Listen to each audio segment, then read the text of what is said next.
chat, but she can also drop a question, message on the chat box. So later, I just compile those questions, and then after each session, after each presentation, we just read out for the presenter to attend to. Beautiful. So we're live on YouTube now. So Mr. Yusuf, you're going to be host again. The recording is not showing. The recording is not showing. Is it automatic? Once it's on YouTube, but because the recording is not showing here. Where I can show. Once I make you host again, you'll be able to. Okay, fine. Yeah, I can see that now. Okay, great. So you're host again. We're live on YouTube now, and I think we are ready to go. So you can just go ahead and unmute our participants, and let's go. Okay. So once I admit the participants, I hand over to Dr. Rishadare to take proceedings of today. Okay. Okay. Daniel Frost is here. I've seen him. He's here. Yes. Good afternoon, everyone, once again. And you are welcome to another in the series of this workshop on doing social science research in Africa. Today, we are looking at this from another dimension. And we're going to be looking at bridging gaps in doing social science research in Africa. There's no doubt that the place of domestic research, like we all know, is very important in the sustainable development.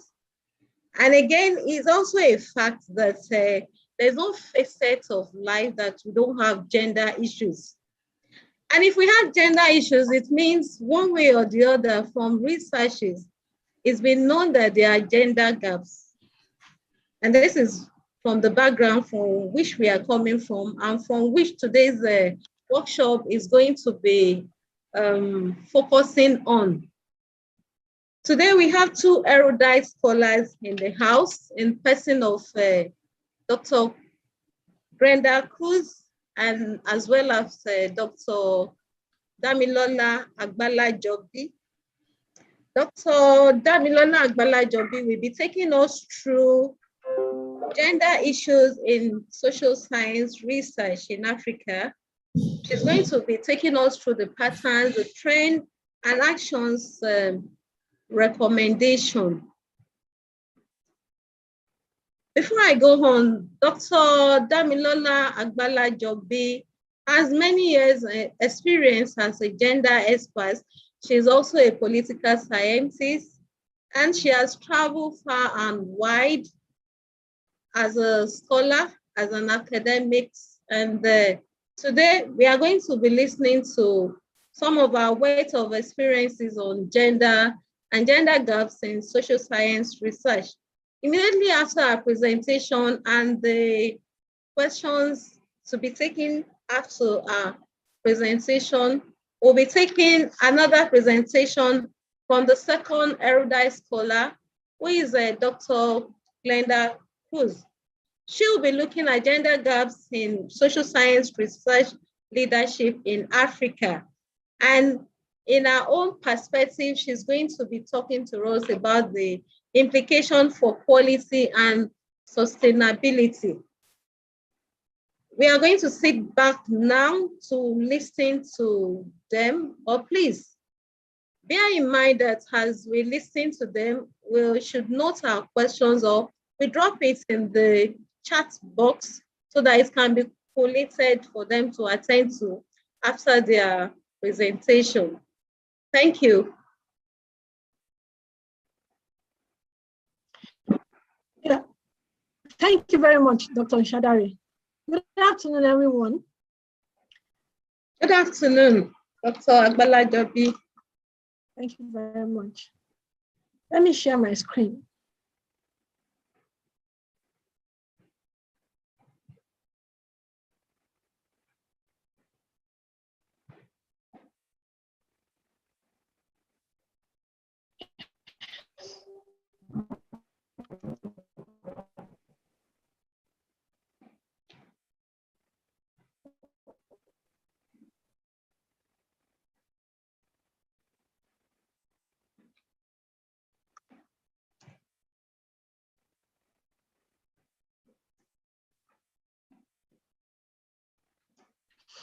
Okay, yes. As the moderator said, I'll be presenting on gender issues in social science research in Africa, patterns, trends, and action recommendation. And I want to start with this quotation from the University of Massachusetts. And it says, gender affects quite powerfully the way we study what we study.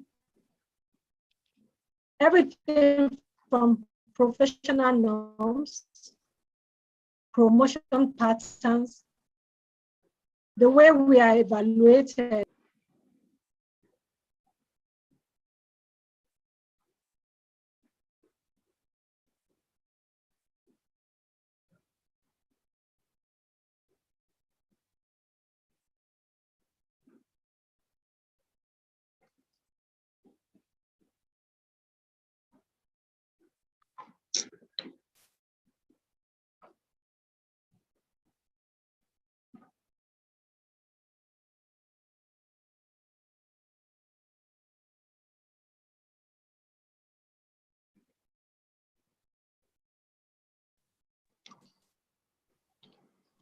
Hi, good morning, Mr. Yusuf.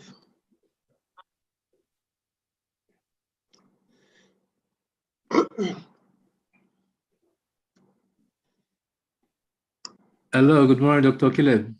So good to see you. Good to see you. We are live in the program. Yeah. Yes.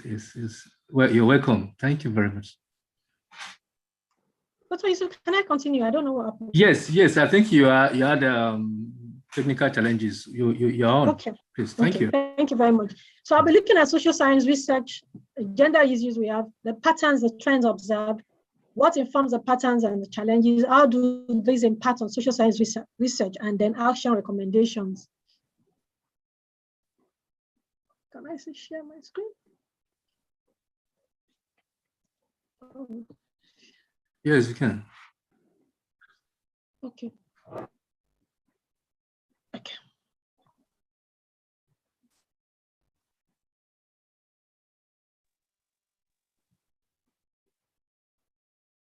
Can you see my screen, please? Yes. Yes, please. Please go ahead. Okay. So basically, it's important for us to understand that gender matters for social science research, and there is no gainsaying the fact that virtually any social science questions to be answered, we have a gender angle to it, and that's very important. And so gender plays a very important role in contemporary political, social, economic life in every society. And so without gender in social science, social science is incomplete.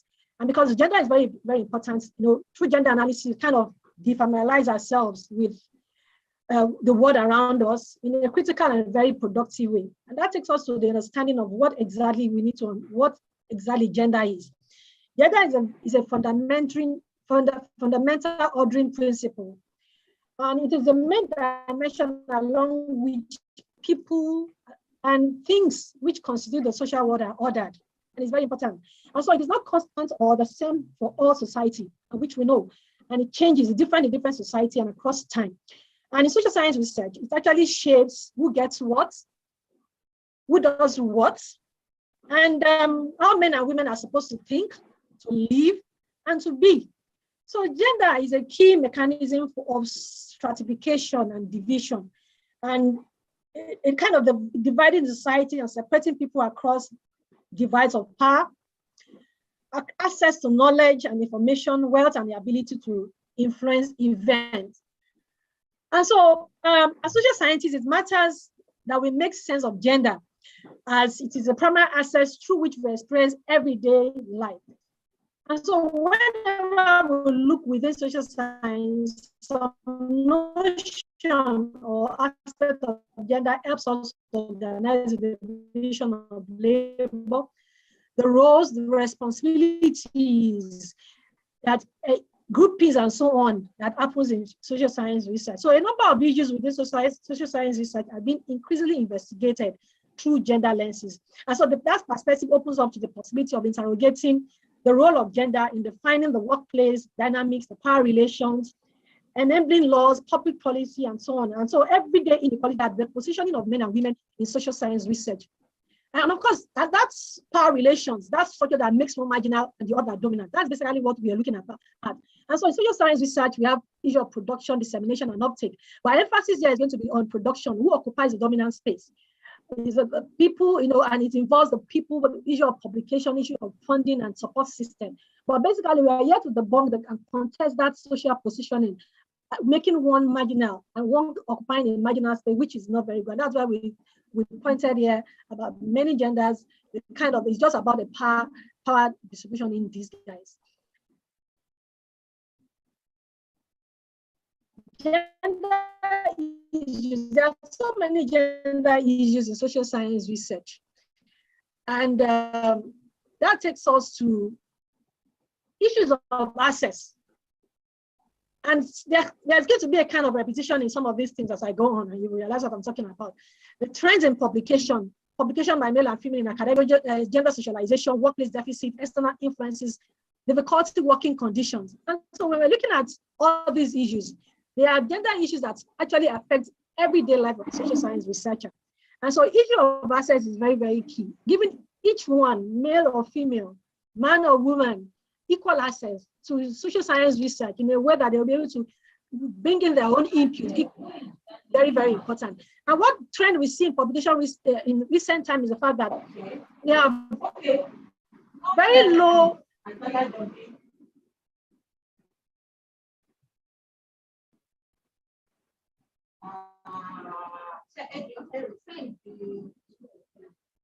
Hello, can you hear me?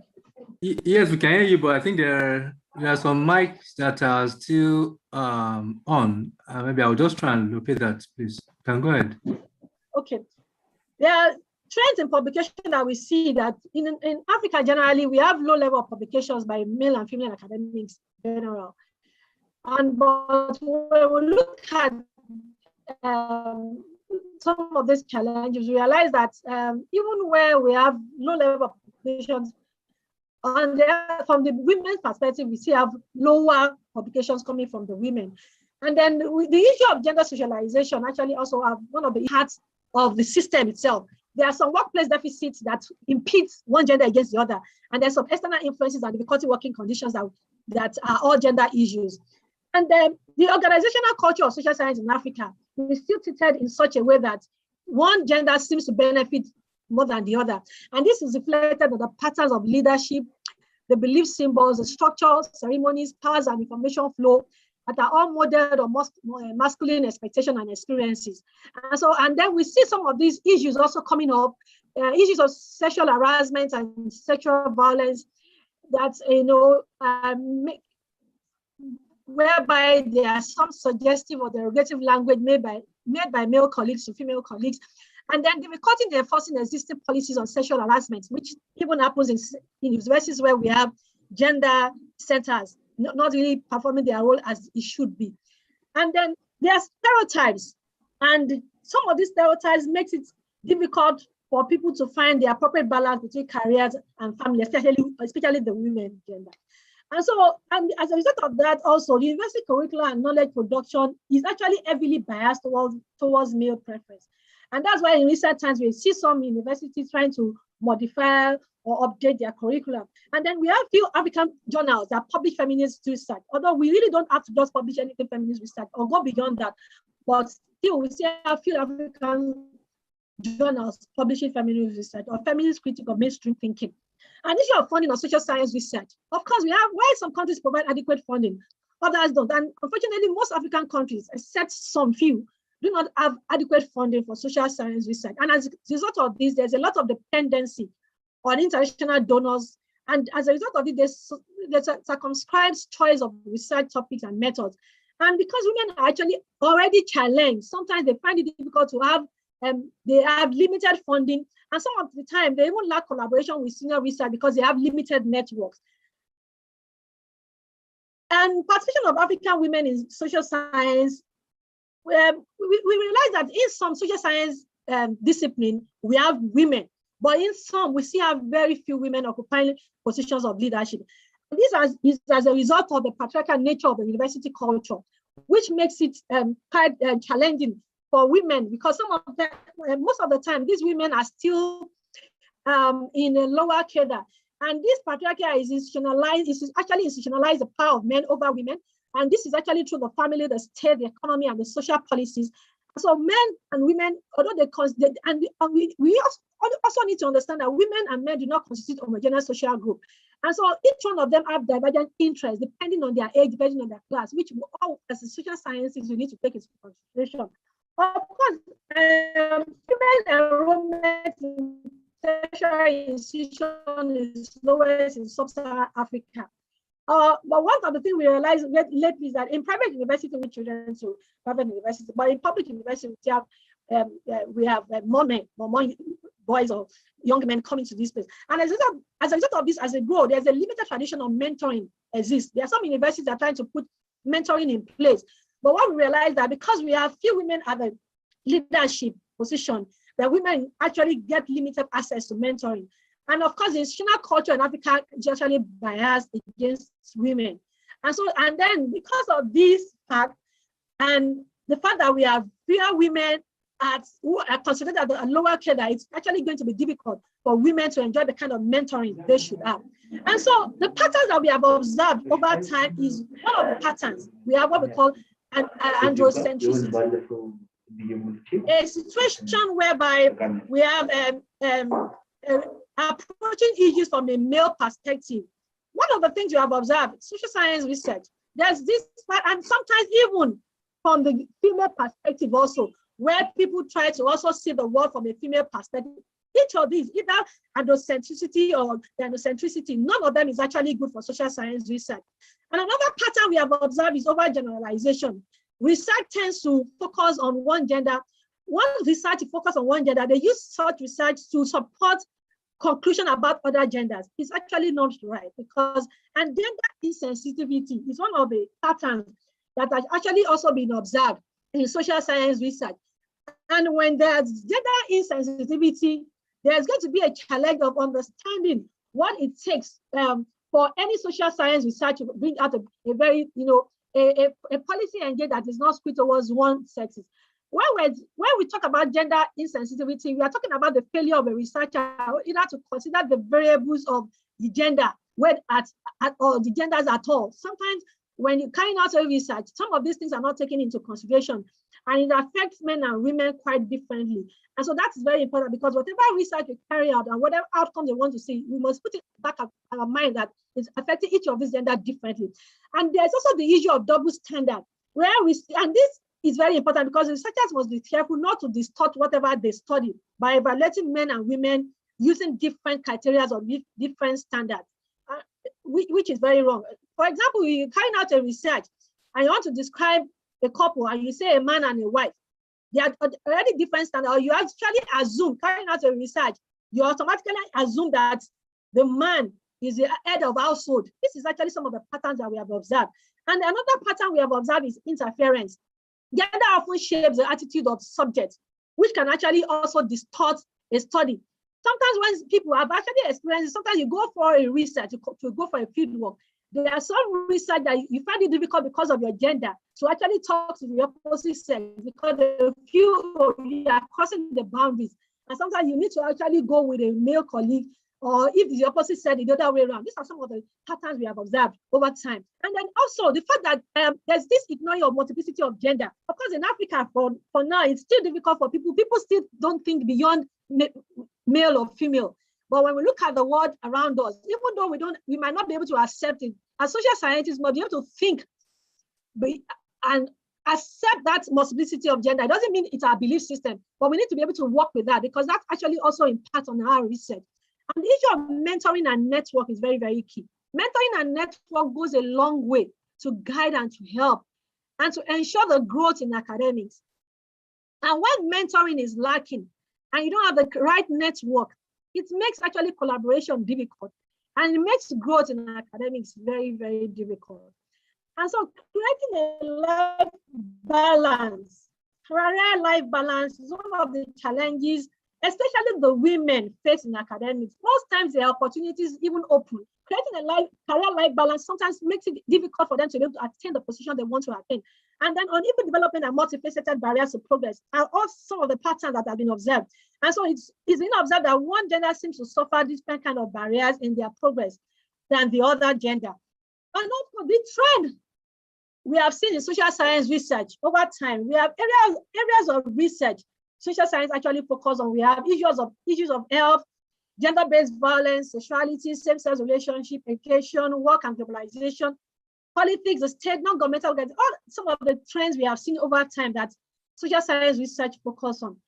But there's a new awareness now about the need to engender social science research, and there are organizations as institutions that are trying to ensure that as social science research, when we're carrying out our research, it is important for us from the outset to put into consideration gender issues and gender dimension. And because when we do that from the outset, we're sure of being able to produce at the end a policy engaged research that will not be skewed towards one of the genders. And then we also have the new trend of having gender studies in some of our institutions. But one of the things we have observed is that we still have limited impact on changing gender relation that is existing in some of these institutions. Yes, some of these gender studies, women's studies have been instituted in some of our institutions, but then they've not been able to achieve the ultimate objective they set out to achieve. And we have unfriendly gender policies in some of our institutions. And it's not as a result of the fact, it could be as a result of some of these institutions are not still able to understand what exactly gender itself is. And then we have some people or institutions managing grants are gender blind. In sciences today, most of the time you see when we are calling out for grant, they say women are encouraged to apply. We're not asking for undue privileges for women, but the fact that over time women have been sidelined, and it's important for us to ensure that both either male or female are encouraged to grow, because the dimension each one of them brings are unique to social science research. And when we look at collaboration, most of the time we discover that women are seldom principal investigators in team collaborative research. And most of the time when we see men tend to publish alone, women also publish alone, but most of the time when women publish in team or as co-authors, women are hardly seen as first author. These are some of the trends we have seen over time. What informs these patterns and these challenges? One of the things that informs these patterns and these challenges is patriarchy. And this patriarchy actually institutionalizes the power of men over women. And this is actually done through the family, through the state, through the economy and social policies that have been created. And this is a kind of socialization process people have grown into, and it has become a part of their livelihood. And it's difficult for people to change. So there's a need for a kind of a reorientation. Another thing that informs this pattern and challenges is the lack of adequate data, which takes account of the existence of both sexes in dynamic relationship within the social significance of their presence and situation in the research in question. Most of the time, we don't have adequate data that caters for both sexes or either gender when we are carrying out our research, and we don't have how to tackle issues. And there's this misconception, and which till today, people still have that misconception. Gender is still poorly understood by researchers, even policymakers and other development actors, especially in African countries. Some people still believe when you talk about gender, you're talking about women. And that's not supposed to be so. When talking about gender, we're looking at giving each one of them, putting into consideration what each gender needs, which is very, very important. So there is this misconception, and all these are the things that actually inform the pattern and challenges we face. How do gender then impact on social science research? And one of the things we need to understand that if we do take gender into consideration when carrying out our research, it will be difficult for us to produce a policy engaged research, because the policy engaged research that we would produce will be skewed towards one gender, which will not actually be good.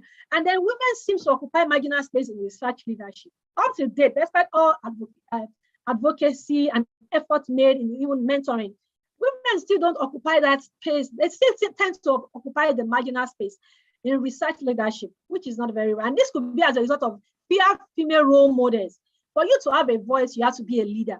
For you to be a leader, you have a voice, you'll be able to carry other people along. And so one of the challenges in social science research is we still have fewer women at the ends of affair. And then obviously there would be fewer role models for younger people to emulate. And then inadequate funding. Yes, inadequate funding affects either sex, women, men or women in social science research. In Nigeria, it's actually one of the major challenges we have. The states don't provide more, but the TED fund is there right now. Everybody's trying to access it, but these fundings are not yet adequate, especially for those people in social sciences. And then knowledge production is heavily biased towards male preference, which is what we see in all, even in our curriculum, we see that in knowledge production is still actually very biased towards male preference. And so these are the gender patterns that we have observed in social science research. And so having seen some of this trend, there's this tendency to then generalize phenomenon in relation to gender, and it's very, very, very, very important for us not to do that. So what are some of the action or recommendation we need to actually put into consideration? One of the things we need to do is this issue of affirmative action. We're thinking of affirmative action, we're not talking about giving women undue preferences when they qualify, but it's important for them to be able to for us to be able to have a kind of balance, encourage more women to apply, encourage more women to be in positions, try to ensure that they are encouraged to occupy the positions they can occupy. And then the issue of gender mainstreaming is very, very important.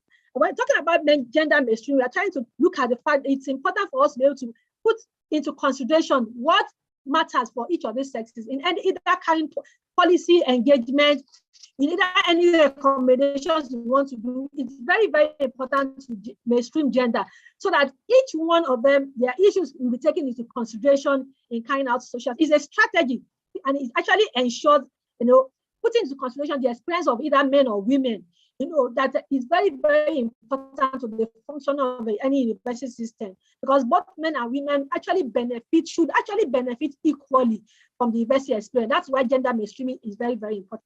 And then the women's studies program can be encouraged to be set up in all these universities. And once they are set up, they will be able to be involved in not just their own center, but in all the departments within the university. Because once this is inculcated into curriculum, it's going to help the thinking of individuals. And there's a need for a change of organizational culture via socialization, which is very, very important. And training is very, very key.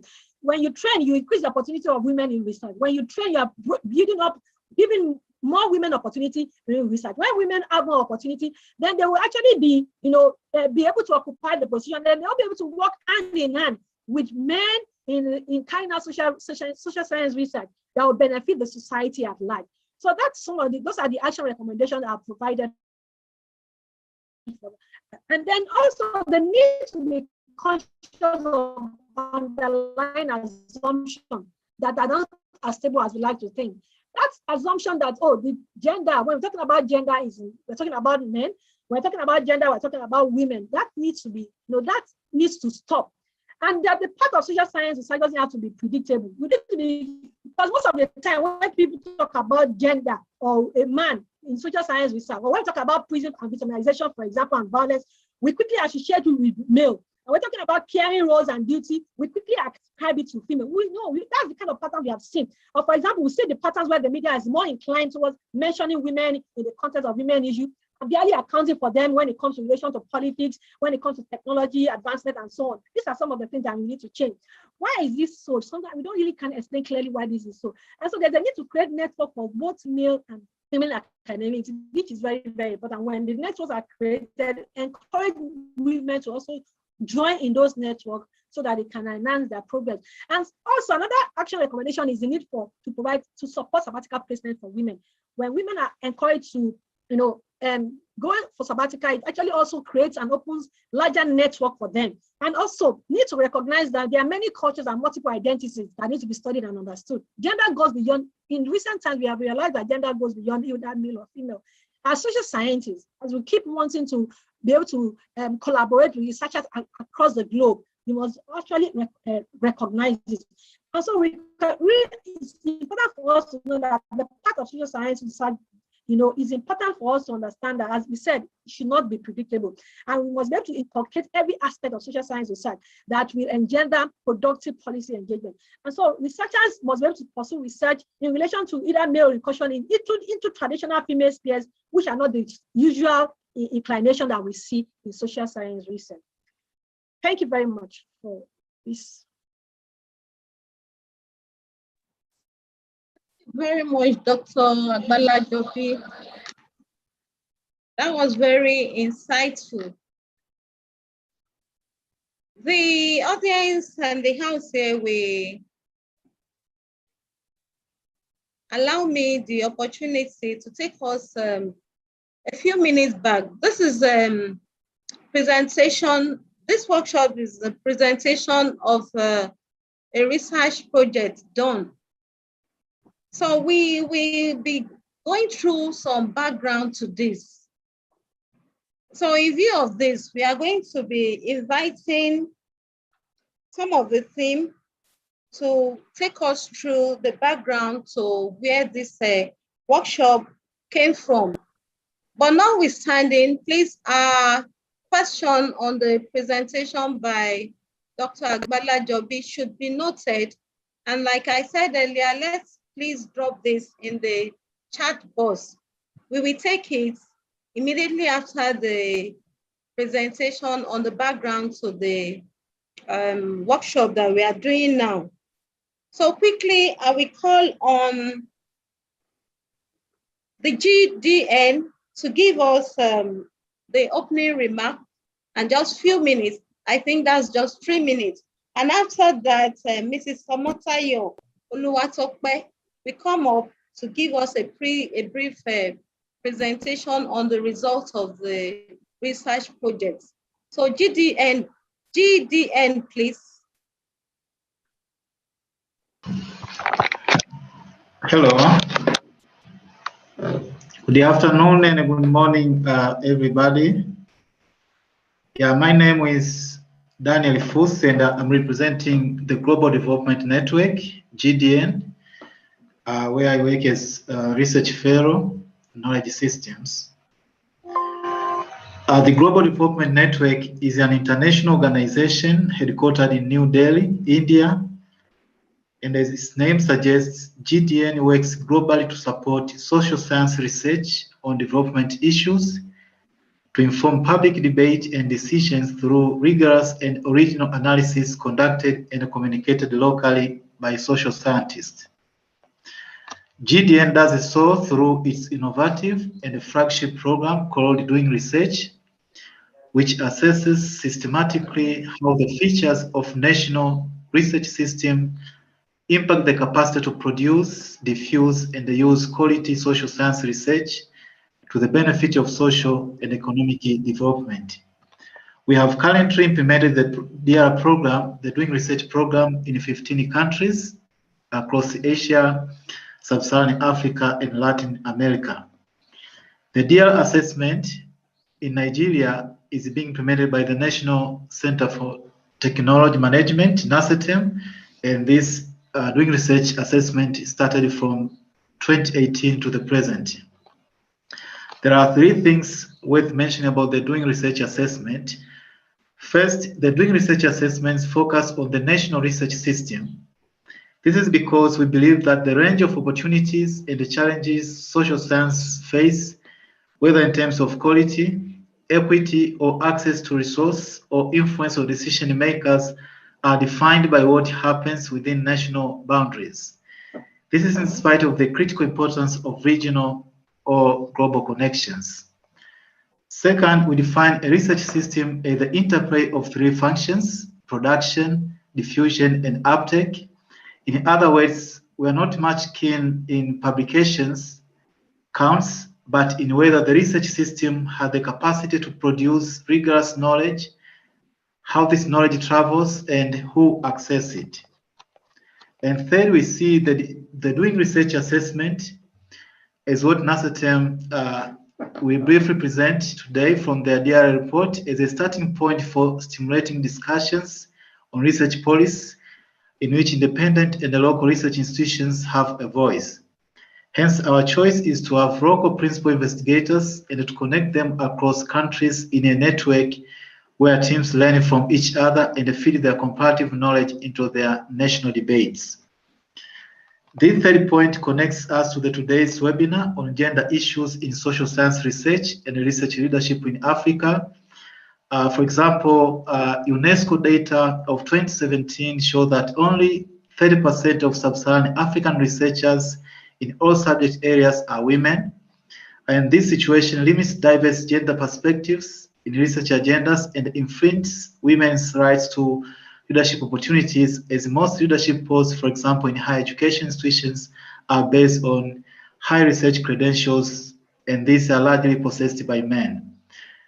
Therefore, a gender lens in social science research is essential for tapping societal needs and input for socio-economic development. We are confident that we learn a great deal on this topic from the wealth of expertise of our lecture facilitators. And with this note, we thank NACETEM for inviting Gideon to participate in this webinar, and we extend our sincere gratitude to the team. Is a series of webinars that NACETEM have implemented are a great example of how to use the kind of knowledge the doing research assessment produce to advance research capacity. Thank you. Very much, GDN. We'll move quickly to the next item, which is a presentation of results on the research projects. And this will be taken by Mrs. Omolayo Oluwatope. Mrs. Omolayo, please.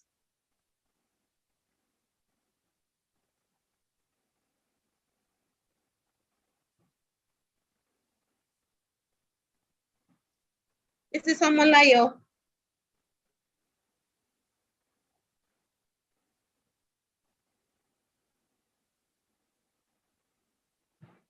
Hello, Mrs. Omolayo. Good afternoon. Okay, I think you're coming on board here. Good afternoon. Good afternoon. You have the floor. You have the floor.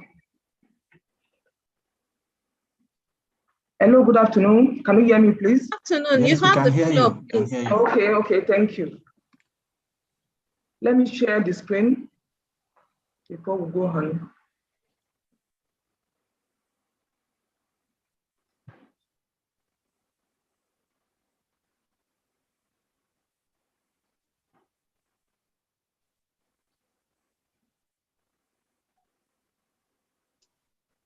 So good afternoon once again. I welcome you to, I'm going to be taking us through the last series of doing research in Nigeria. And today we are going to be looking at the result from Nigeria on gender issues in social science in Nigeria.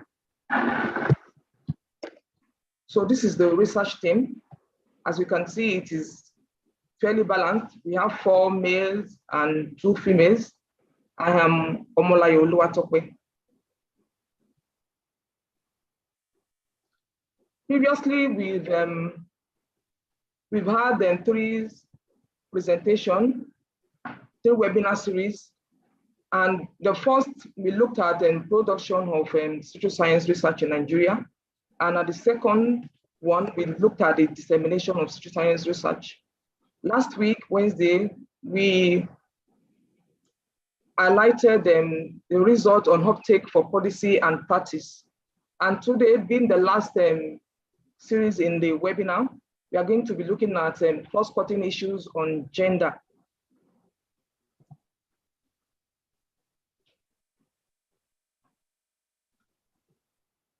So in the gender issues that we're looking at the mentorship. We go on to time devoted to research. We'll look at career advancement and research and publication. As our first presenter said, we know that gender can refer to is a social, behavioral, and cultural characteristics, expectations, and norms that are associated with being a woman or a man. Gender is the socially constructed roles of men and women in the society. As a social construct, it means that gender varies from society to society and it can change over time. It is important to know that gender goes far beyond the physiological and biological details of the 2 sexes in terms of the roles each is expected to play. And it is influenced by the conception of tasks, function, and roles attributed to women and men in the society. So gender can determine the functions and responsibility of each sex. It can also determine access to material resources, such as land, credits, and training, and even more ephemeral resources, such as power, both in public and private life. So gender, therefore, has implication on education and opportunity for professionals, for professional advancement in any career. So this is the sample for the HAPTOC categories. In the research, in this study, we sampled all social science institutions in Nigeria. And our sampling was done purposely across all departments, gender, and on qualification. So the study found that about a third of the respondents across all categories were female. In a sense, given that our sampling was randomized, this reflects an important feature of social science research system in Nigeria, which shows that female are underrepresented. Among the producers of social science research, as seen on this screen, the study found a male-female ratio of 4:1.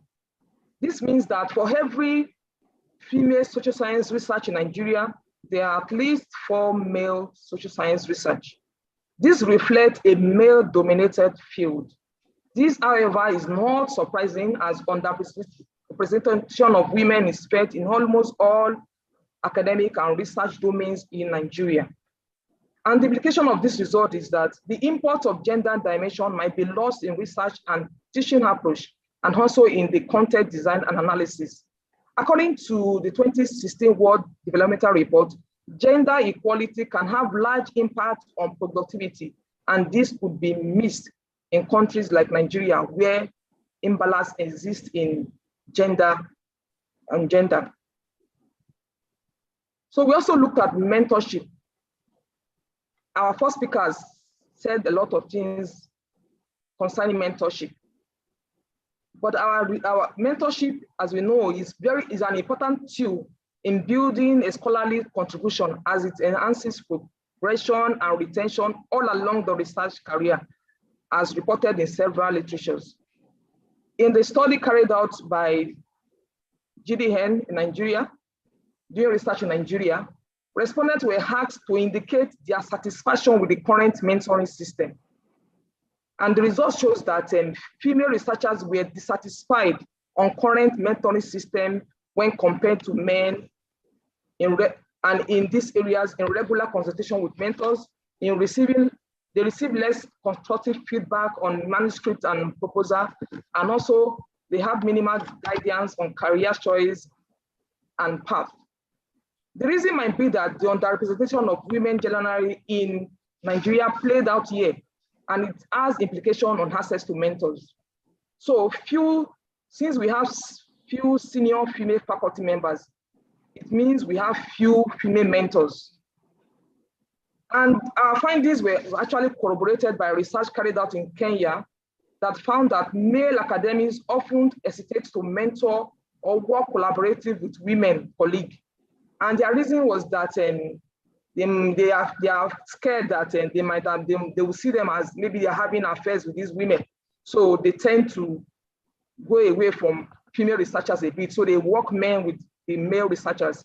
And also, a research in Maritos also found that senior male faculty members were reluctant to act as mentors for junior women faculties. Again, another reason might be that the senior faculty members might probably be too busy advancing their own careers to take on additional tasks of mentoring junior faculty members. But mentoring is an important mechanism for introducing students and junior faculty members into academic life. It can have a harmful effect for women if the culture into which they are being mentored is constantly patriarchal, as we rightly heard in the first presentation. So this suggests a need for feminist mentoring in the social science research system in Nigeria. We also considered time devoted to research and the study. The result indicates that most social science researchers in Nigeria spend less than 40% of their time on research. This is generally as in men and women, they spend less than 40% of their time on research. Also, majority of the researcher indicated that the time they spent on research was insufficient. But further disaggregation by gender shows that male researchers spend more time on research in comparison to their female counterparts who spend just like 28% of the time. You can see the male having all the time from this slide. But although they still complain that the time is not sufficient, they were still dissatisfied with administrative support for stress and time management.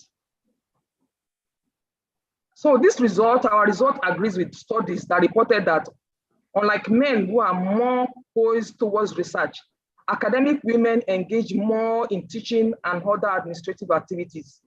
Also, another study also shows that corroborated our report, and it said that male counterparts engage more, women counterparts engage more in teaching. Against this disparity in research inclination, this reflects an imbalance in the demand for family life and research careers, both for women and men. So women are primarily caregivers and homemakers. So this can actually impact on the time they have to devote to research. Therefore, we say that women low level in research, production and publications will lead to such shortage of women in academics. And many of these women might even burn out as a result of frustration, while the majority cluster at the base of the academic ladder. As you can see in the report, most of the women were still below the academic ladder in comparison to the male counterparts.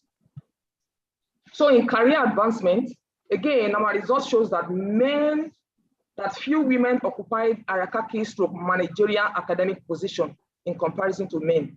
So most of the male, they are at the top, while female are at the middle, or let's say at the low level of their career. So women were also seen to be less likely to benefit from scholarship, fellowship, and grants for further study. These are results from doing research in Nigeria. And the reason for this might be that, firstly, the pool of eligible women is smaller in comparison to men. Second, the reason might be that some women are unable to accept opportunity even when they are offered because of family commitments and the lack of support from their spouses.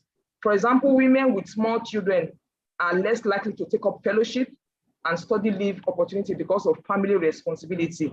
And thirdly, the award of grant is often dependent on the recommendation of senior scholars in the field, most of whom we know in the social science system in Nigeria are male.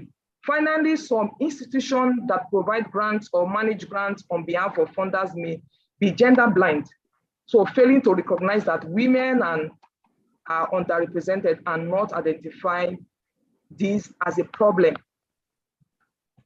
So let's go to research and publication. Women, from our report, shows that women publish few peer-reviewed scientific articles, whether in journals, book, chapter in books, report, and policy brief. And they also acquire fewer citations from published articles. And we know that in the academics, it's either you publish or you perish. So publication is a key criterion for promotion in most academic institutions, especially in the public ones. So we see the importance of publication. But overall, in Africa, most academics, the women in most academics don't publish as the male. So you will therefore agree with me that gender has implication on education and opportunity for professional advancement. Bridging this gap will, however, require deliberate policy action. And as we go on in this final webinar, we have seen that women need to be supported more so that they can publish and not perish in social science research in Nigeria. So thank you very much for your time. Thank you very much, Mrs. Omolayo. That was the overview of where we are coming from in this workshop today. She has done justice to the reason why we are gathered today. Thank you very much for that insight once again.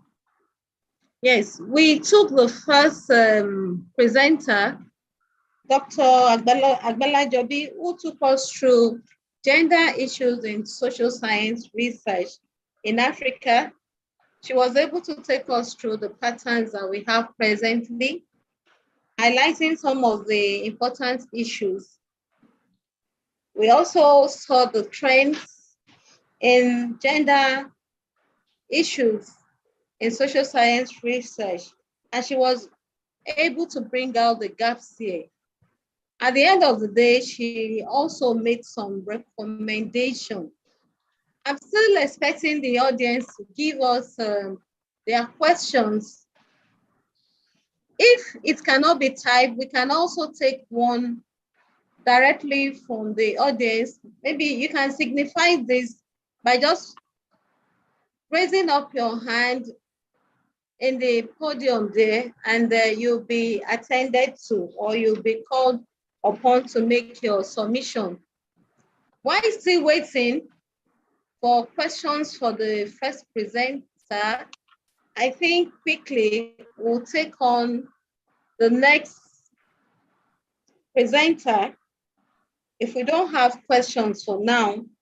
So we'll take the next presenter to take us through what she has, and that is Dr. Glenda Cruz, who will be going through gender gaps in social science research in Africa, implication for quality and sustainability. Dr. Glenda Cruz is the executive head of the Center for Science, Technology, and Innovation Indicator at the Human Sciences Research Council. Yeah, welcome, Glenda. We're happy to have you here this afternoon. So we're now going to give you the floor. Yes, she has worked extensively in the area of innovation, in the area of science, technology, and innovation for inclusive and sustainable development. And currently, that is one of our focus area where she's working on, especially in developing countries, namely the Sub-Saharan Africa, Latin America, some parts of Europe, and I think Asia. So you have the floor now, Glenda, to take us through what you have for us this afternoon. You hear me, colleagues? Yes, we can hear you. I believe others. Hear me? Yes, please. Okay, good. Hello, everybody. Thank you.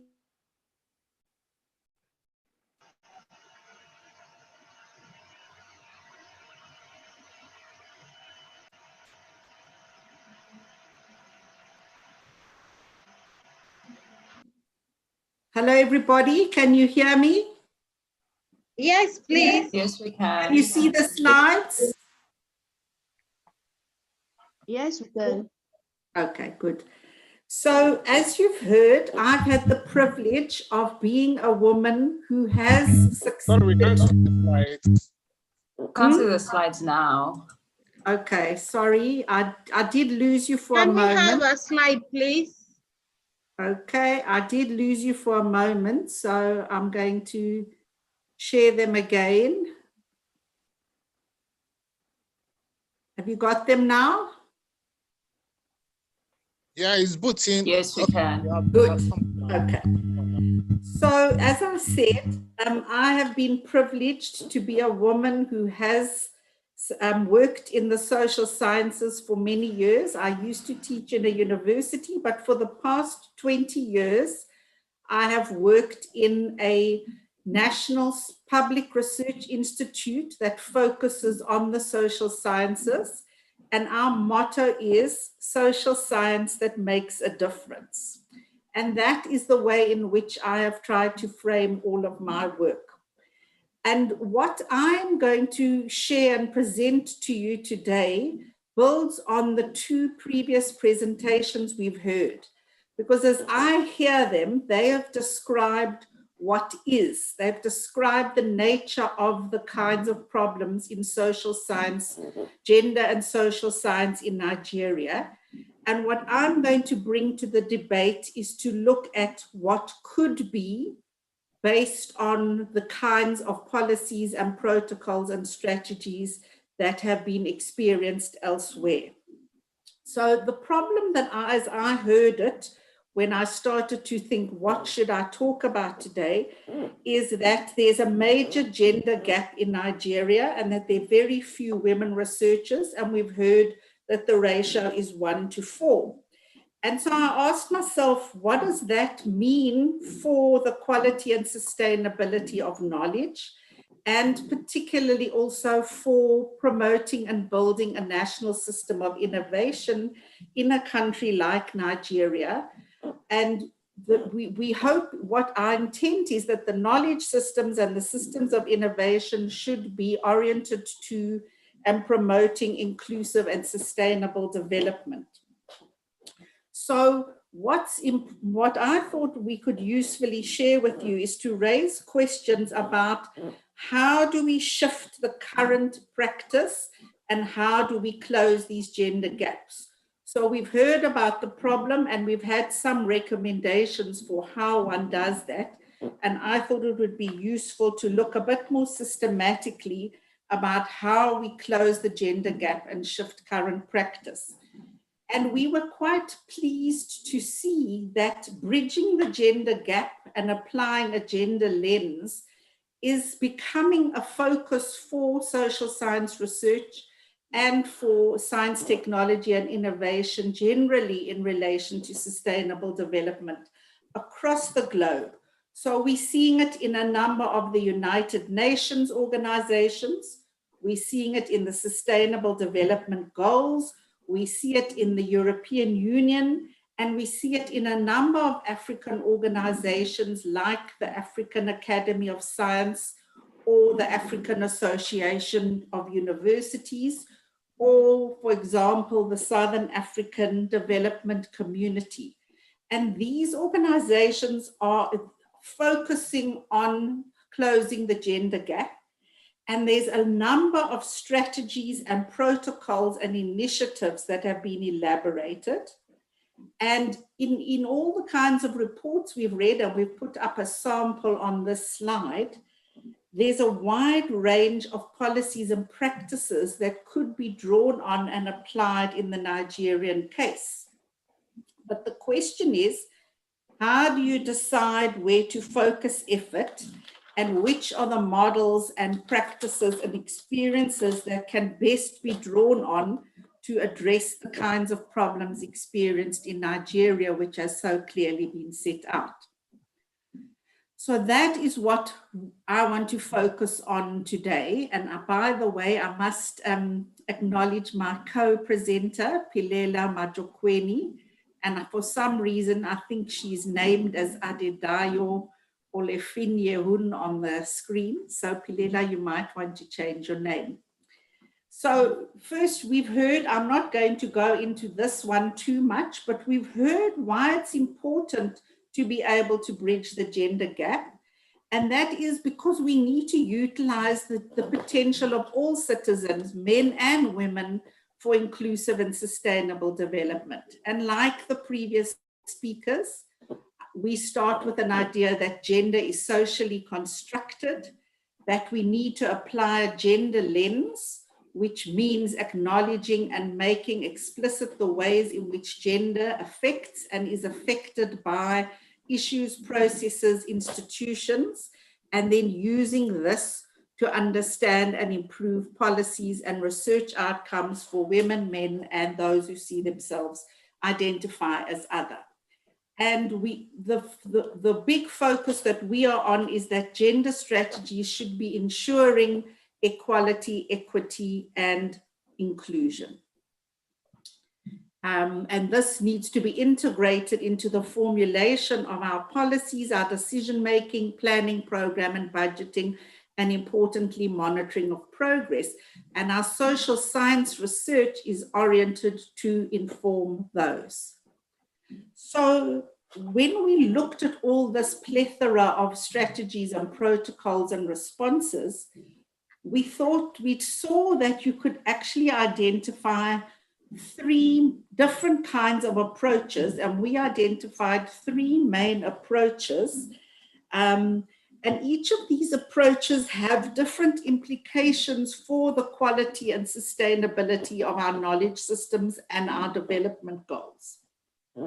So each of these systems is quite distinctive in how it frames the problems of the gender gap and how it frames the focus for strategies and mechanisms. And therefore, they're quite distinctive in what they can achieve if we choose to frame our response to closing the gender gap in these terms. And what I'm going to argue over the next few moments is that each of these approaches are actually not mutually exclusive, and they each build on one another, and we need to have each of these kinds of focuses in a multi-pronged approach, but that it's important to distinguish what the focus and possibilities are for each of these approaches. Because if we stop on one, then we stop at a certain level of change that is possible. So the 3 approaches are, firstly, and I'll talk about each in turn, growing access and participation. And this approach is aimed to get more women into social science. The second one focuses on representation and leadership. And this approach focuses on promoting women's needs and interests in social science and policy agenda setting. And I think the 2 previous presentations very much fall within that kind of approach and spoke a lot to the kinds of problems that we need to address in representation and leadership. And then the third one is about orientation and transformation of the system itself. And it's raising questions about how we need to change the social science and the research system to promote gender equality and inclusive development. So let me go on to talk briefly on each of these in turn. So the first one about access and participation is about growing opportunities for women. I don't need to spend too much time here because we've already heard how women's participation as researchers in African countries is so limited. And we've got some figures here, and you can see that in this data, Nigeria is around 23%, which is consistent with your survey. But other countries like South Africa are doing somewhat better, because in these figures, it's almost 44%. And I think in our latest R&D survey, it's edging up towards the 50% mark. So what we thought would be quite useful is to think, when we look to take the example of South Africa and see what went on there and what was done. So working within the framework of growing participation and opportunity, we can see that in South Africa over the last 10 years, there's actually been a distinctive and quite rapid growth in researcher headcounts by gender. So more women are becoming researchers. And so we asked ourselves, what explains that? How did South Africa succeed in growing participation of women as researchers? Please note this is researchers in general and not only in social sciences. But what we've presented, what I've brought here is some of the strategies that we used in South Africa, and I've tried to raise it to a level to be informed by strategies in other countries so that we can see some of the generic strategies to grow women's participation in the social science and research system. So firstly, what's important is national policy framework conditions and advocacy. So South Africa has had strategies to integrate gender perspectives across government policy and programs actively. There's been programs to promote gender training.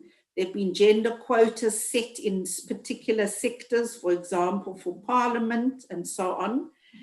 We've set up a gender equality commission that has served to drive many of these policies. And in our science and innovation system, we've set up programs to promote science, engineering, and technology for women. And then there's also programs to grow female learner participation from the bottom up, because we can't start growing it at university and social science research level. So there have been programs at the education and basic schooling level. For example, there are national science weeks that grows women's interest in girls' interest in research. There are programs that I've participated in many times, Take a Girl Child to Work, where you have young women coming into the workplace to shadow and have positive role models. We have programs to promote and support financially girls' participation in STEM. We have bursary programs, and we've heard a fair bit about the need for mentorship, and we've had mentorship programs in South Africa. And some of the examples elsewhere is also increasingly to have programs to promote girls' digital access. For example, programs like Girls Can Code, and programs to promote science literacy for girls. And then going to more towards the university level, we've seen in the recommendations the needs for incentive programs that are focused on closing the gender gap and promoting women, such as awards to increase visibility and respect for women scholars, more postgraduate fellowships and scholarships. And globally, we see programs to promote women in science and to set up collaborative mentorship networks that are not limited to within country, but that could work across countries. And then we've also seen the importance of building the knowledge base to collect data, to do research, to conduct seminars and symposia like this one that promotes the roles of women. So that is just some of the strategies for the first kind of approach, which is focused on ensuring access and opportunity for more women in the education, in the science, social science research system and in the science system as a whole. But then we've also, I put up this slide to raise the question of, it's one of the actual roles and positions of women. So it's one thing to increase the participation of women, but what role are they playing in the system? Are they taking on senior roles? And we see in many countries there are more women in R&D than there are researchers, which are suggesting that women are not really taking on the senior roles. And the colleagues who spoke previously talked a lot about the kinds of problems in Nigeria that relate to women's leadership in social science fields. So going beyond access and participation, we need a broader approach. And here we're talking about women's representation and leadership. And the question is, why is it actually important that women to grow representation and leadership? And the first, I think we've seen that we've had a very good presentation on this, but if the gender lens is not prioritized in research agenda setting processes, we might leave out a lot of issues in our social science research, such as levels of income, quality of life, and factors that affect women more, like access to water, energy, food, and health. We also see that if we don't have women in leadership positions, we might have insufficient data and advocacy around gender issues. It might be that the implications of the gender gap for policy gap change are not considered sufficiently. And then we've also seen if we don't have positive role models in senior leadership positions, and we have sexism and gender bias, as we've heard and seen through the study in Nigeria, this deters young women from pursuing research careers, and we can deepen a vicious cycle. If we don't have role models, young women don't pursue research careers and so on, and we go downwards instead of a virtual cycle upwards. So ultimately it leads to gaps in research, policy and practice. And then if we design policies that are based on this evidence, our policy impact is likely to be very limited and not sustainable for the future. So taking this approach, the second kind of approach of growing women's representation and leadership, is the second approach to focus on how we do that to bridge the gender gap. And on the left-hand side, I've got a little infographic that tries to explain why so few women go into research. In this case, it focuses on science, technology, and engineering, but I think it absolutely applies in the same way to social science research. And again, we've heard a lot of these kinds of dimensions that relate to women's self-doubt and confidence, the impact of societal expectations, the need for family support, the challenges within the academic environment that are blocking women, the blocks of gender stereotypes, and the restrictions on opportunities. So on the right-hand side, we have some of the kinds of strategies that have been used in other countries. For example, the approaches to enable women to lead and to succeed in practice. And so some of these approaches focus on addressing the challenges at an individual and family level. So to build individual capacity, to work with women around academic preparation, to have more role models to influence the choice of career. And then there's approaches that focus on shifting societal power imbalances and inequalities in relation to patriarchal attitudes that might be limiting choice and success of women in the social science research system. And then I think we also heard a lot about the challenges in the work environment, where we have few role models, we have difficulties in recruitment, in promotion, restrictive gender relations, and the need for non-discriminatory approaches. And here I'm drawing on a very useful report by the African Academy of Sciences. A second area that we can shift and change is around capacity building and confidence. And here there's research that argues we need to work with women to develop a range of skills, their communication, management, leadership, entrepreneurial, and ICT skills. And then in some countries, what they've done is temporary special measures that favor women for a time in order to address gender gaps and gender imbalances. So for example, in the EU, there's currently proposals that there should be quotas for female managers and decision makers. There should be extra, what they call reverse mentoring, which is putting much more into women mentoring. And importantly, the idea that there should be sanctions where there is non-compliance. And I think that's a really important strategy.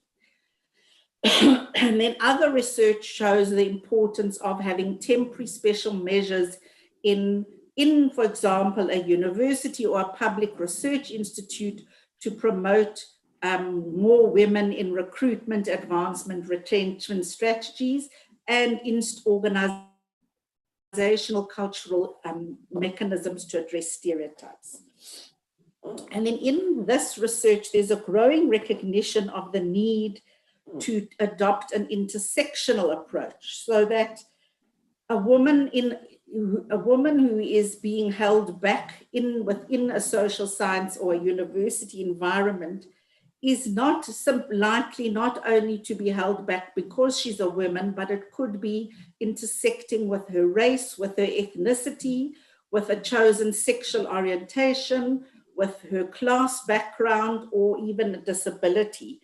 And so there's growing recognition in the research and in the gender policy space that we need to address intersecting axes of inequality and how these constrain women in their leadership and their positions of influence. And I think this becomes particularly important in African contexts where we face major inclusive developmental challenges. So we now come on to the third approach. And this one, the first approach we said is focusing mainly on strategies to increase the number of women participating in social science research and in the systems of science in general. And the second is focusing more on increasing women in leadership and positions of influence and their representation.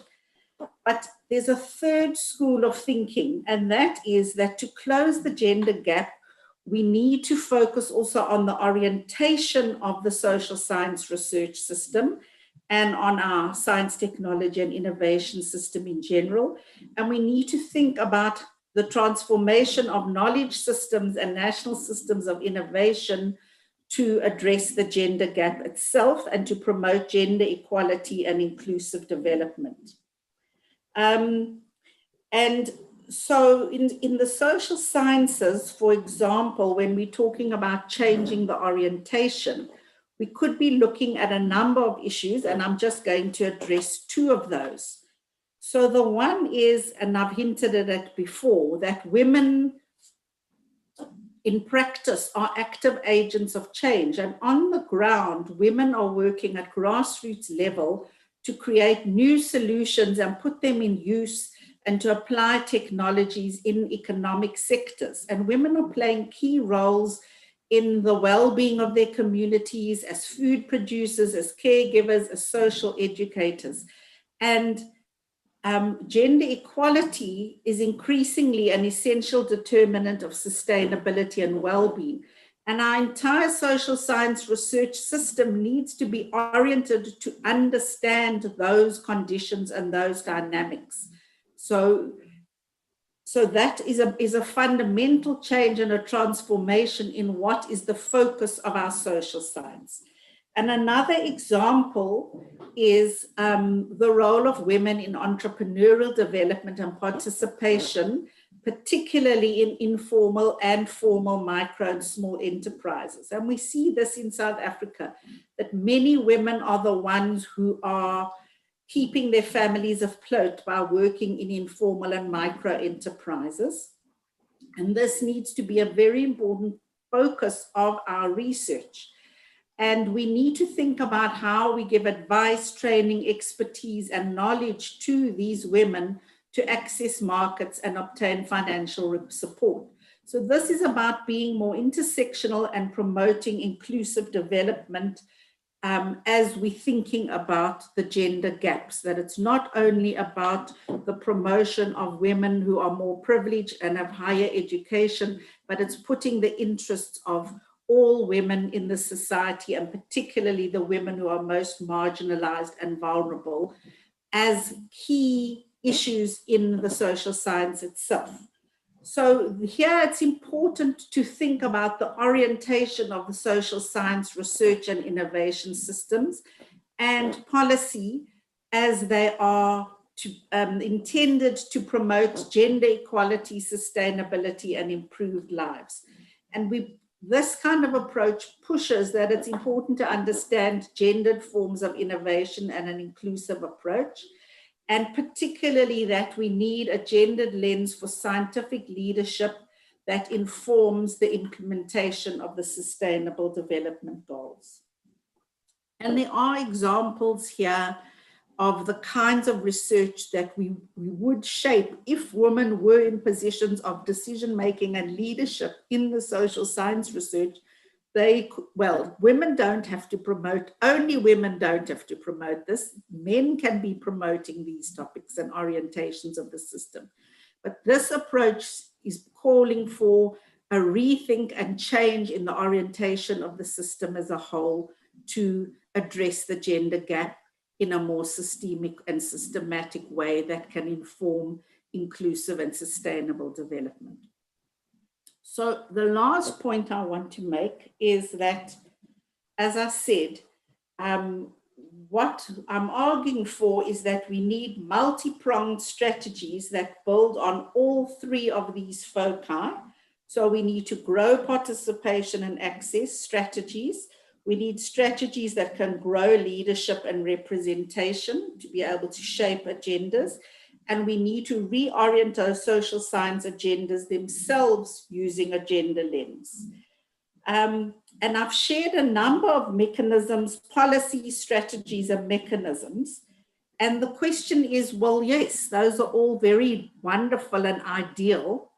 And no, maybe we think it's very easy to agree with those, but how do we make them real and how do we translate them into practice, particularly in contexts where we're talking about limited infrastructure and limited funding for research. And to close, I just wanted to share some insights from a project we are involved in called the Transformative Innovation Policy Consortium.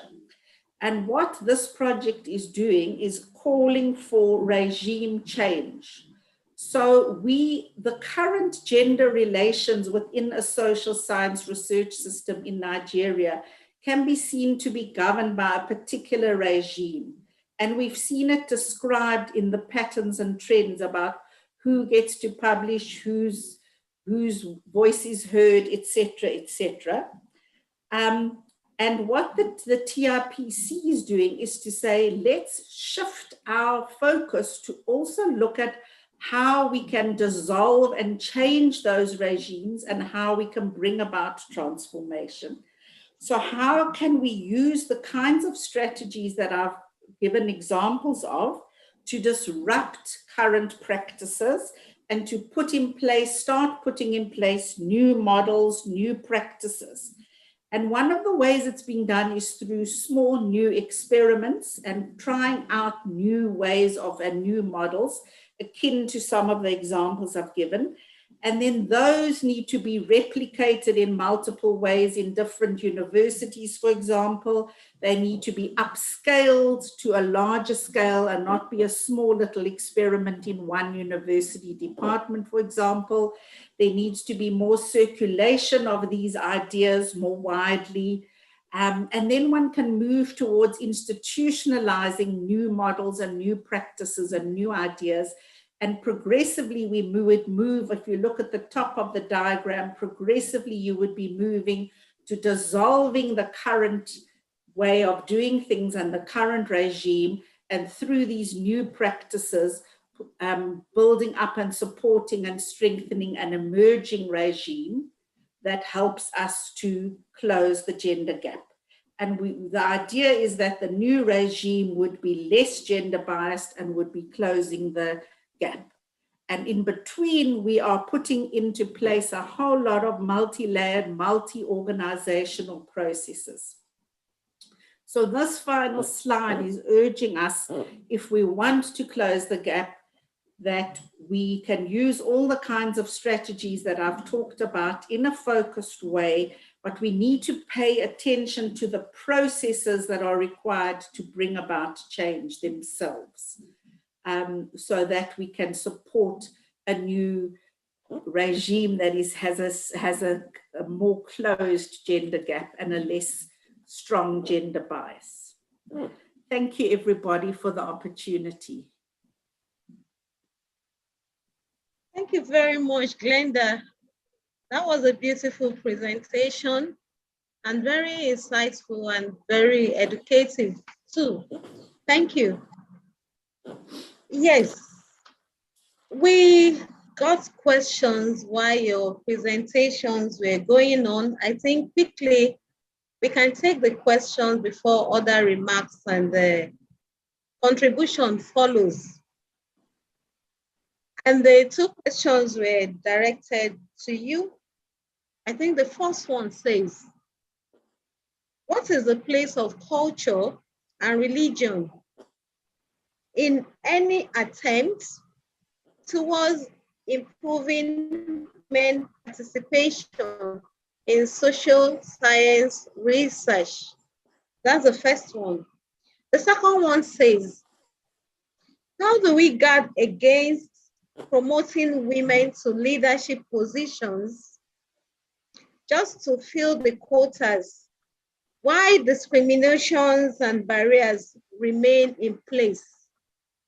So how do we guard against promoting women to leadership position, or why the barriers, the discriminations remain in place?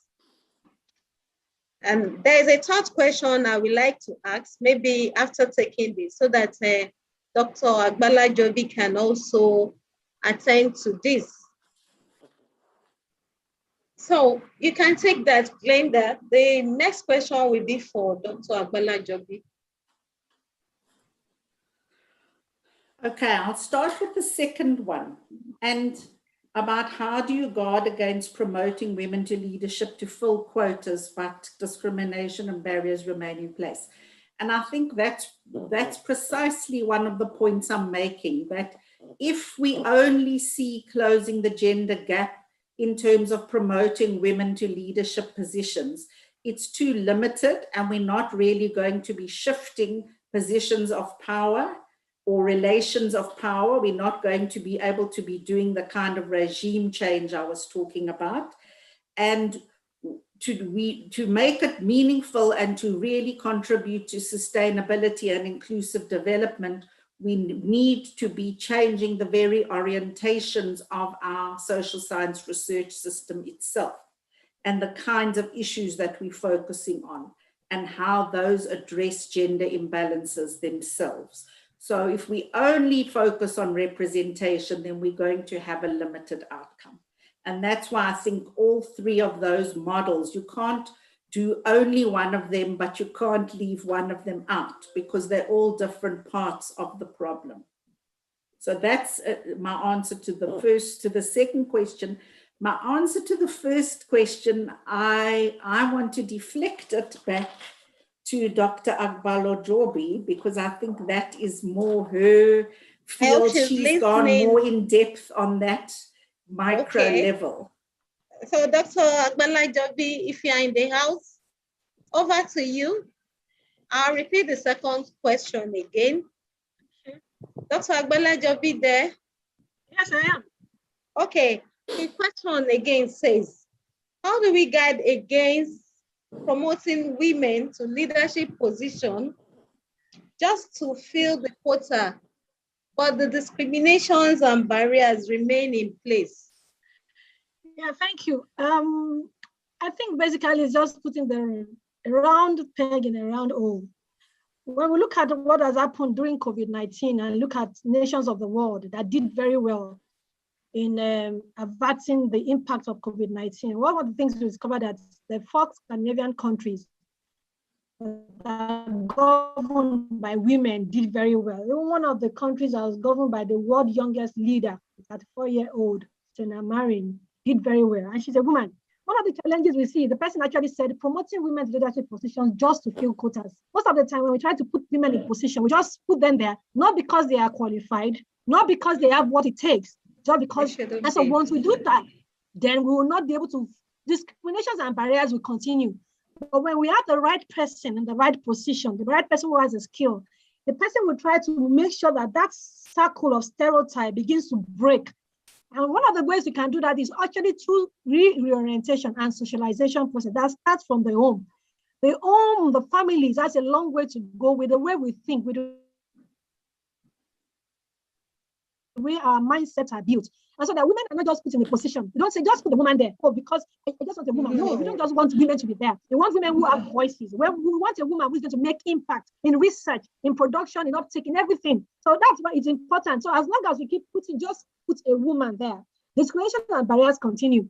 And that's why we see that even some nations have had women as leaders. They've not done well. Corruption still persists. It's because they don't have, being a woman in position doesn't mean things automatically change, because it has to do with the old process, a structural process that is ingrained in society that must change.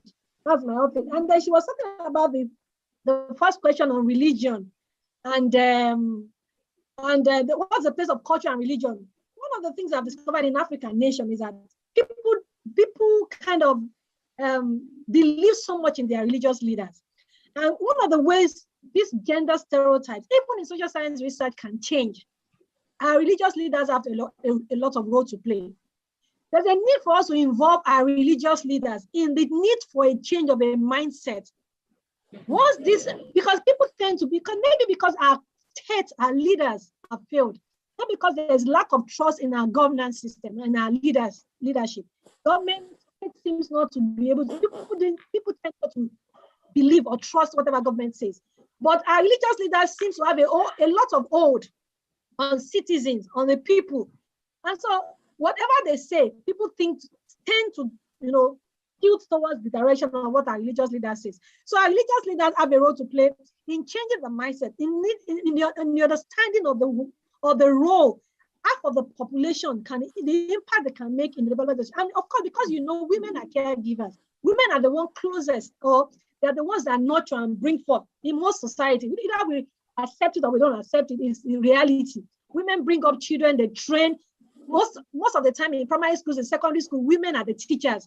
And so in this process of teaching, when our religious leader, what they can do is begin to change the mindset of people through their training, the imams, the pastors. When they are talking, there's a need for that message to be ingrained in our churches. And this can go a long way to change the mindset of people and improving women's participation in social science research and generally society. Thank you. Thank you very much, Dr. Damilola Agbala-Jobi. I think we agree with her, and focusing on what she has said, competency is very, very important. It's not about number, but about the quality of people we bring up as those to fill the quota so that they can sustain the position. If you put an incompetent person in a place, the person will not function. And at the end of the day, it still boils back to the same thing. And again, there is a lot of other issues surrounding that. For us to be able to get that, we need to build capacity. So building capacities of women to take up that position is very, very important. So thank you, ladies and gentlemen. Today, you all must agree with me today that we've been fully given that insight and educated on the gaps in social sciences research, especially that has to do with gender. Like I started with in my opening, there is no doubt that the gender issue exists, and they've thrown more light to it again. That is a very critical issue to be addressed if we have to get to that position of sustainable development. And I won't dwell again on the barriers, the gaps, and the problems we have. I think a quick one that we take home today is that in our researches, we should be sure that we take the issue of gender very, very important. Over the years, first, gender has been misconstructed, which is one of the barriers that we have in research. Not only that, we do not take the issue of gender serious in our research. Those are some of the challenges we have here. But I was happy when both speakers, while coming up with their recommendation, mentioned the issue of a multi-pronged approach to this problem. And I'm happy that so many from different approaches were mentioned. And one of those mentioned there was the issue of a quota. I remember Dr. Agbala-Jobi also mentioned extensively some other ones. She mentioned the issue of affirmative action. And I saw in Grenda's presentation, she said sanctions. Yes, sanctions to the organizations involved. It could be from the level of the policymakers, it could be at the level of institutions, it could be research institutions, the educational institution. It could even be at the level of funding or granting agencies. And I'm happy, I think in the UK, there's a body, and in their research policy there, giving out grants. If you don't have gender components in your proposal, I think such proposals are not considered. I think these are some of the sanctions that are focused on in our attempt to address the issue of gender gap in research. Well, before we go today and before we close, I think I'll give the floor to the audience for one or two comments from the audience. If we have any, please, can we raise our hands so that we call from the audience? Contributions from the audience, please.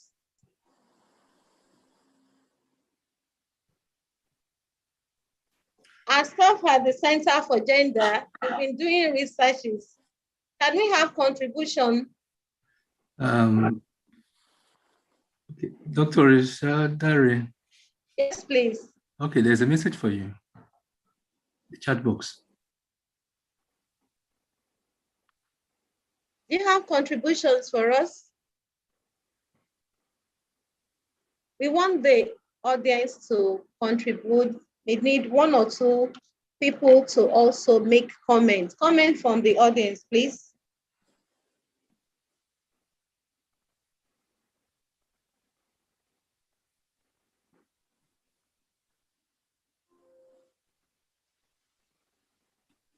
Well, I don't know. Audience, what's happening?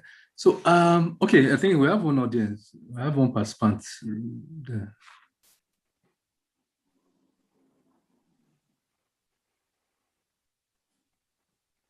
Yeah, thank you. Thank you. And there's a contribution here from one of our speaker, Dr. Agbala Jobi. And these are comments. She said, the UKRI, that's the United Kingdom Research Institute, will not grant any proposal without gender components spelled out clearly. And I know there's a policy, and it was a action 2020 or so. I can't remember the actual acronym given, but it was a vision for 2020. And they made it like a policy, their policy research, that it has to be proposals have to be gender compliance. Yes, we have somebody raising up his hand here. Mr. Olaide. Yes, we can have you now. Mr. Olaide, I think Olawumi. Yes, we can take your contribution. Over to you. Hello, good afternoon. Good afternoon. Can you hear me? Yes, please, go on. Good afternoon. Thanks for the NASA team for putting this together and all the facilitator, the speakers. Yeah, thank you. I think I appreciate the organizer of this session because it's a conversation that have to be broadened than at this level, that people tend to misconstruct the fact that when we are talking about gender inclusiveness, they have that orientation that we're actually promoting women inclusiveness. The reality is creating a model and participation and balancing both male and female participation. And then I'm looking forward to further conversation on this so that even among the academics, we can have a proper orientation. Not that we are necessarily, even for the UKRI case study you cite, we are not actually doing women good if we are including them in projects, execution or research based that we are carrying out. So thank you. That's my contribution. Thank you very much, Mr. Olaide Olawuwo. Any other contributions from the audience?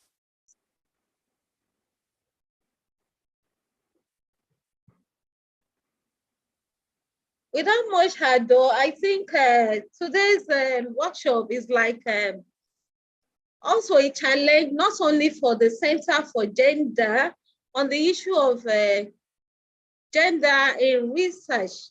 I think it's also challenging all of us. Arising from this workshop and going back to our individual individual offices, I think we should begin to look at the work we do with gender lenses. And in the near future, the Center for Gender and Social Policy Studies here on campus at Obafemi Awolowo University, we see more programs inviting people to come for education, sensitization, and more capacity building on the issue of gender in our researches. And I hope when we call on you or when you are invited, we'll see our researchers key into such programs. In the absence of any other comments, any other contributions? There's a comment, Dr. Otadare. There's a comment. There's a comment. Yes, please. Okay, please. Sorry. Dr. Ayolawa will be waiting for you to invite her for the closing remark. I think she has a message for participants and the organizers. Thank you very much. Dr. Ayolawa has a closing remark. So you. Okay. Good day, everyone. Thank you very much, Mr. Adeleke and then Dr. Orishadare.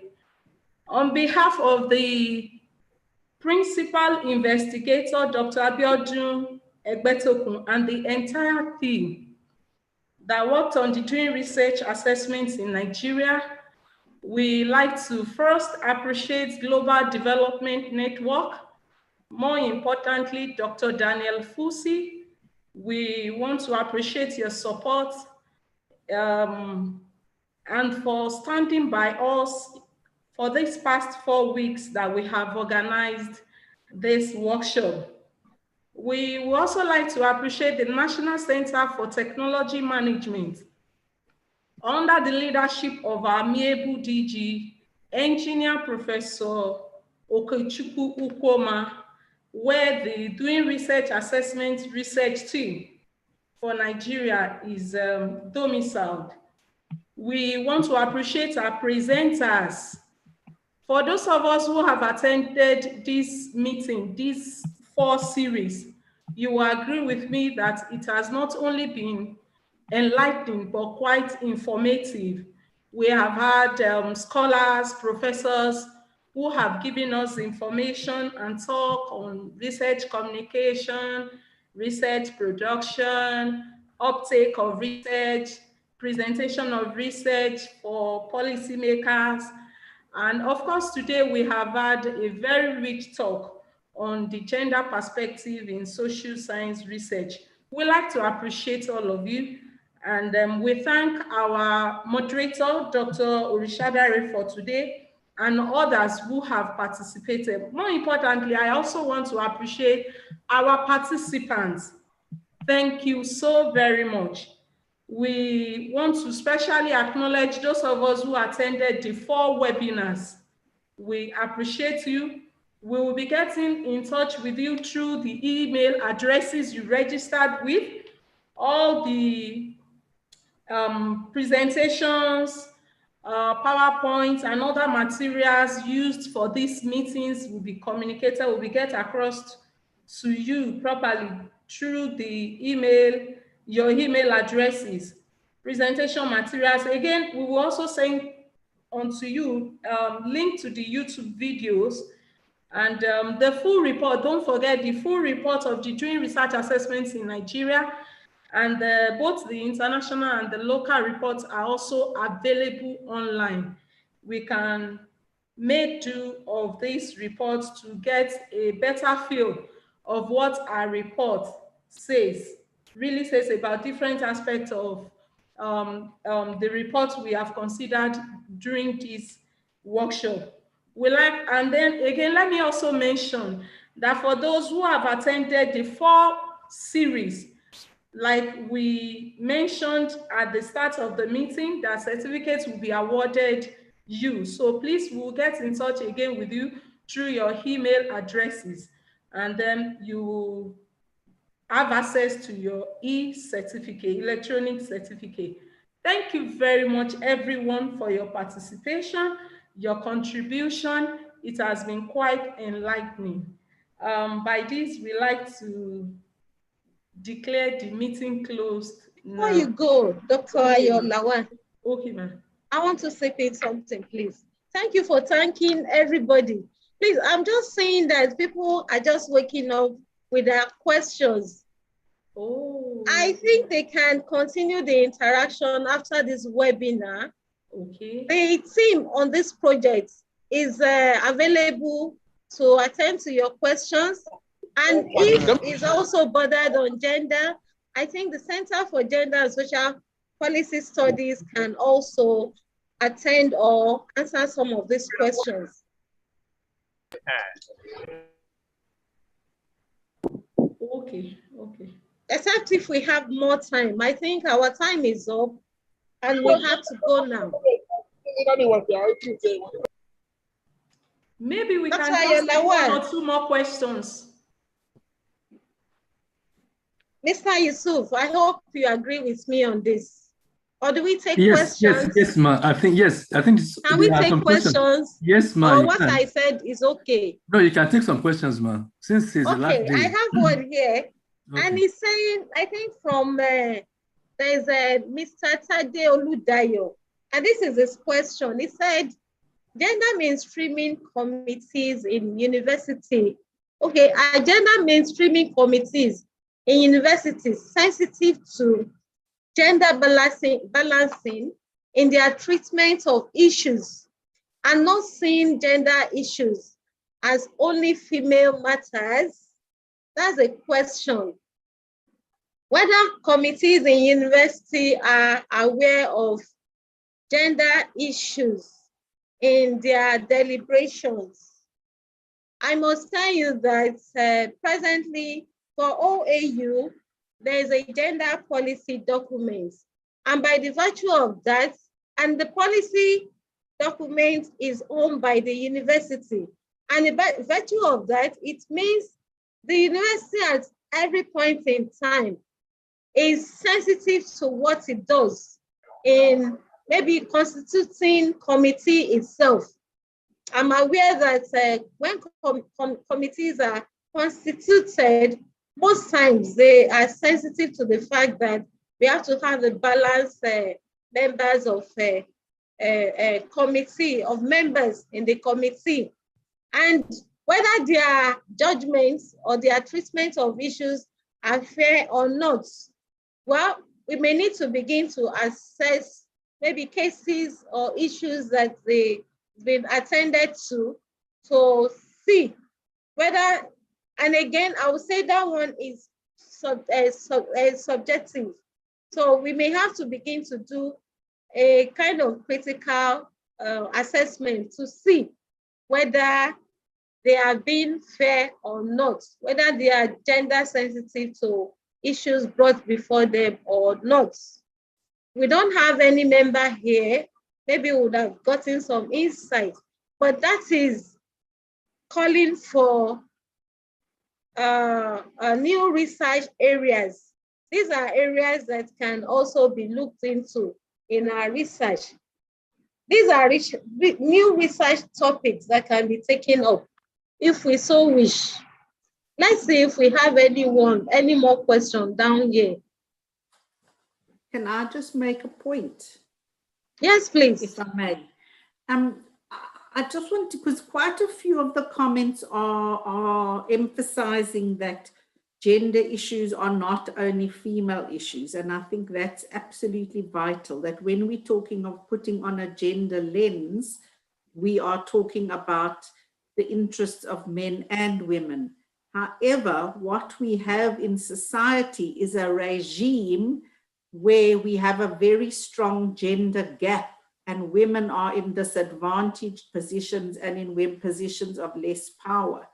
Therefore, a lot of the strategies we are talking about are about promoting the position of women in order to create a more equitable gender balance. And I think it's quite important to have that distinction. Thank you. Thank you very much for that contribution. Dr. Orishadari, there's a question for you there. I think. Okay, I think she may have to come again. The issue of gender gap in research has. So I think there's a question for you there in the chat box.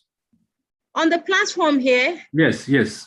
Yes, I think that's what I was going to take now. There are other ones up there too. I think we need to take it one after the other. Yeah, somebody was asking that when are we going to begin to look at gender issues from a male lens? When we say gender, it's been reiterated over and over again. It's not just about women. Gender has to do with male and female.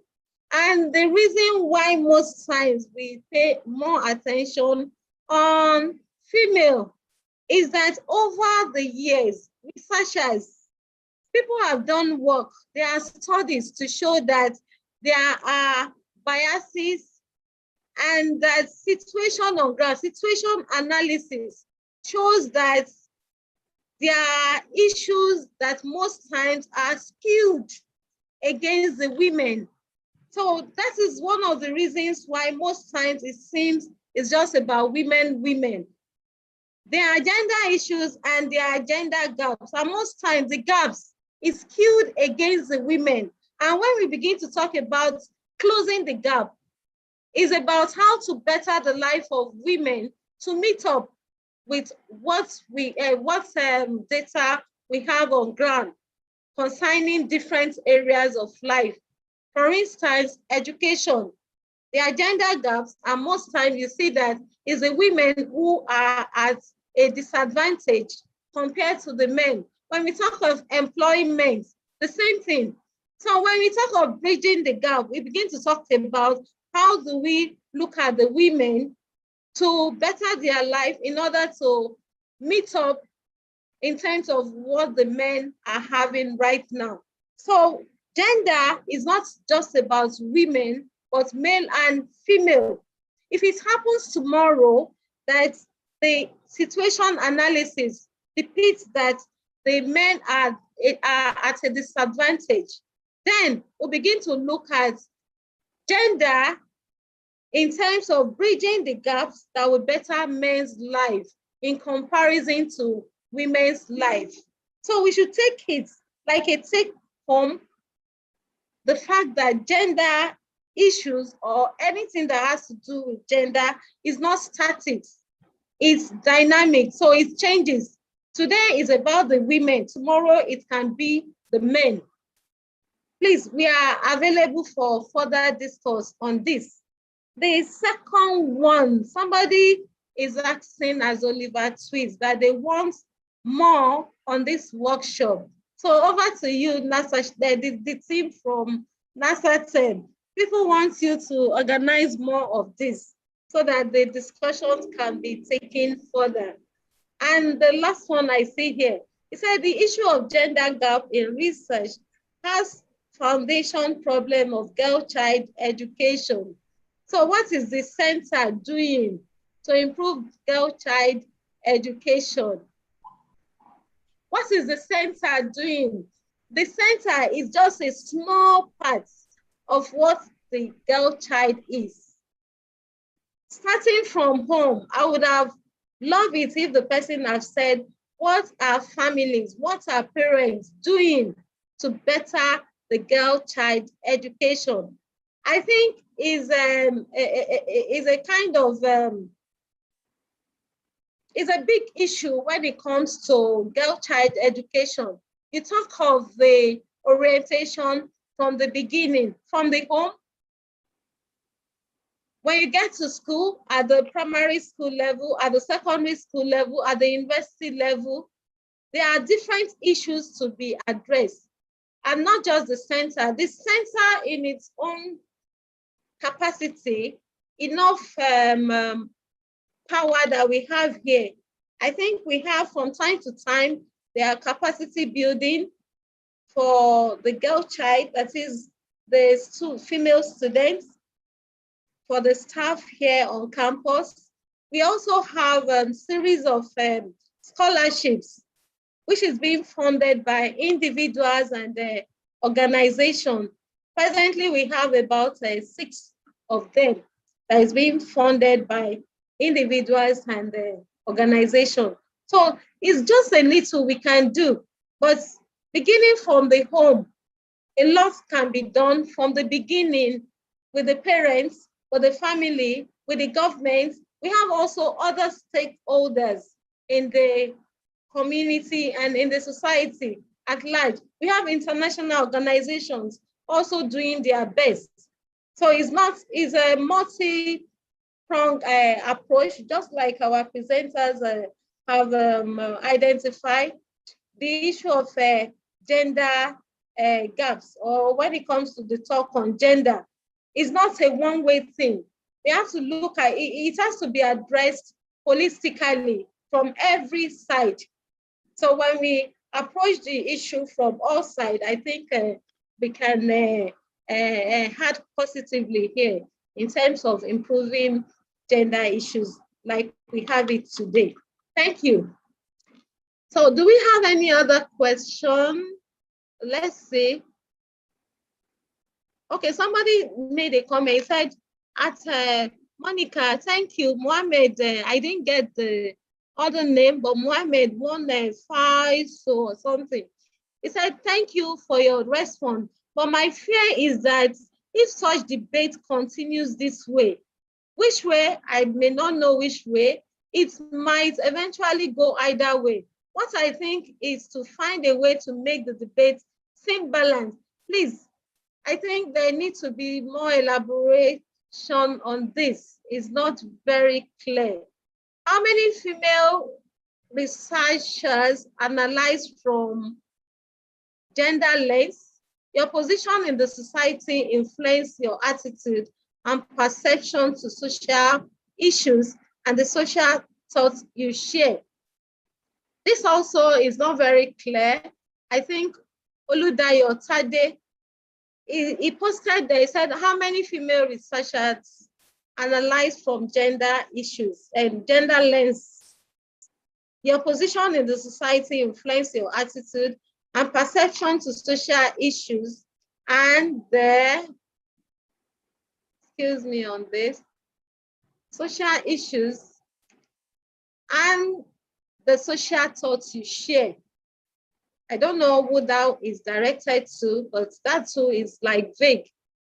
There's another one also from Mohammed. He said, just as you said, the situation analysis is more on women, but don't you think the situation is changing because we are having,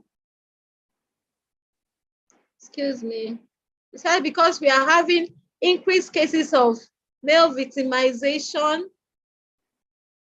though because of the patriarchal nature of Nigeria, Africa, society, male folk is shy away from bringing it to the know that they are victims of what now? Victims in the hand of women too. This is a growing debate. Are we talking about domestic violence here? Because I don't really understand. So I think it's about domestic violence. Domestic violence, again, as researchers, we do not assume. As researchers, we do not assume. We rely on data to make our submissions. We rely on data to make presentation and also to have discourse like this. I'll be faulted if I come here today and say, women are killing their husband or men are killing their wives without backing it up with concrete facts and facts that I can quote anywhere. Yes, Mohammed, you may be right, but again, this has to be supported with facts. Is it from your own perspective or from what you have seen? Somebody really have to work on this so that it can be documented and it becomes authentic. For academics, we do not rely on hearsay, but we rely on facts and taxable facts at that. Okay, I think that's the end of the questions here. In the absence of any other one, I think I hands off here to our organizers. Mr. Yusuf. Once again, thank you, Dr. Orishadare, for this wonderful, for moderating this session. And Dr. Ayolawa has conveyed the closing remark, and then from our own side, So I think it would be confident to say that I hand over back to you to close the meeting formally. Thank you very much. Okay.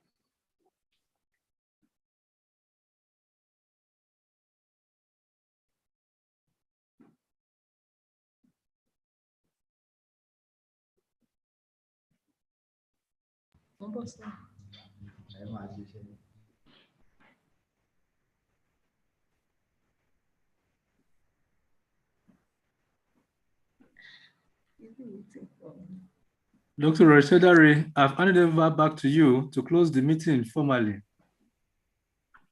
For more questions or the responses? No, to close the meeting formally. To close the meeting. Yes, just like Dr. Ayolawa have said, she's given all the vote of thanks for handing my voice to her. I think it's a privilege to be here this afternoon with all of you. And I've also gained one or two things more to what I know before. And I look forward to more of this workshop in the future. I want to thank especially the speakers today for finding time out of your busy schedule to come on board this afternoon. Glenda Cruz, thank you very much. And Dr. Damilola Agbalajobi, we appreciate you.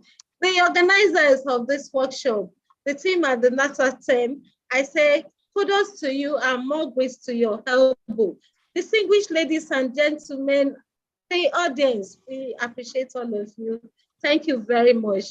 And our technical person too, we give kudos to you. Thank you. Thank you, everybody. Goodbye. Stay safe. Thank you. Yeah, thank you. And it's good to meet you, crew. Bye. Dr. Ishada, thank you very much. Yes, bye. Thank you. Thank you. Bye. Bye-bye. Yeah, thank you. Thank you. Thank you.